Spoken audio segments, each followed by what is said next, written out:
அப்போஸ்தலருடைய நடபடிகள் 1ஆம் அதிகாரம். தெயோப்பிலுவே, இயேசுவானவர் தாம் தெரிந்து கொண்ட அப்போஸ்தலருக்கு பரிசுத்த ஆவியினாலே கட்டளையிட்ட பின்பு, அவர் எடுத்துக்கொள்ளப்பட்ட நாள் வரைக்கும் செய்யவும் உபதேசிக்கவும் தொடங்கின எல்லாவற்றையும் குறித்து 1ஆம் பிரபந்தத்தை உண்டு பண்ணினேன். அவர் பாடுபட்ட பின்பு 40 நாளளவும் அப்போஸ்தலருக்கு தரிசனமாகி தேவனுடைய ராஜ்யத்துக்குரியவைகளை அவர்களுடனே பேசி அநேகம் தெளிவான திருஷ்டாந்தங்களினாலே அவர்களுக்கு தம்மை உயிரோடு இருக்கிறவராக காண்பித்தார். அன்றியும் அவர் அவர்களுடனே கூடி வந்திருக்கும் போது அவர்களை நோக்கி, யோவான் ஜலத்தினாலே ஞானஸ்நானம் கொடுத்தான், நீங்கள் சில நாளைக்குள்ளே பரிசுத்த ஆவியினாலே ஞானஸ்நானம் பெறுவீர்கள். ஆகையால் நீங்கள் எருசலேமை விட்டு போகாமல் என்னிடத்தில் கேள்விப்பட்ட பிதாவின் வாக்குத்தத்தம் நிறைவேற காத்திருங்கள் என்று கட்டளையிட்டார். அப்பொழுது கூடி வந்தவர்கள் அவரை நோக்கி, ஆண்டவரே, இக்காலத்திலா ராஜ்யத்தை இஸ்ரவேலுக்கு திரும்ப கொடுப்பீர் என்று கேட்டார்கள்.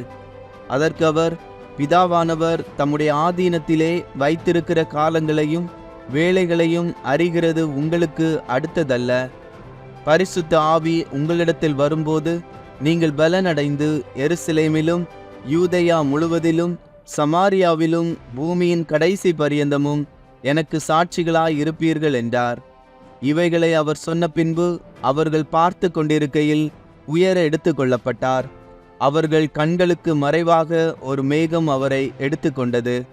அவர் போகிறபோது அவர்கள் வானத்தை அண்ணாந்து பார்த்து கொண்டிருக்கையில், இதோ வெண்மையான வஸ்திரம் தரித்தவர்கள் 2 பேர் அவர்கள் அருகே நின்று, கலிலேயராகிய மனுஷரே, நீங்கள் ஏன் வானத்தை அண்ணாந்து பார்த்து நிற்கிறீர்கள்? உங்களிடத்து நின்று வானத்துக்கு எடுத்துக்கொள்ளப்பட்ட இந்த இயேசுவானவர் எப்படி உங்கள் கண்களுக்கு முன்பாக வானத்துக்கு எழுந்தருளி போனாரோ அப்படியே மறுபடியும் வருவார் என்றார்கள். அப்பொழுது அவர்கள் எருசலேமுக்கு சமீபமாய் ஒரு ஓய்வு நாள் பிரயாண தூரத்தில் இருக்கிற ஒலிவமலை எண்ணப்பட்ட மலையிலிருந்து எருசலேமுக்கு திரும்பி போனார்கள். அவர்கள் அங்கே வந்தபோது மேல் வீட்டில் ஏறினார்கள்.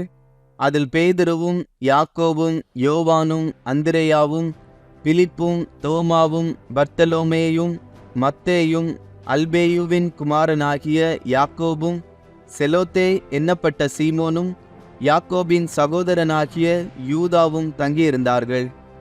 அங்கே இவர்கள் எல்லாரும் ஸ்திரீகளோடும் இயேசுவின் தாயாகிய மரியாளோடும் அவருடைய சகோதரரோடும் கூட ஒருமனப்பட்டு ஜெபத்திலும் வேண்டுதலிலும் தரித்திருந்தார்கள்.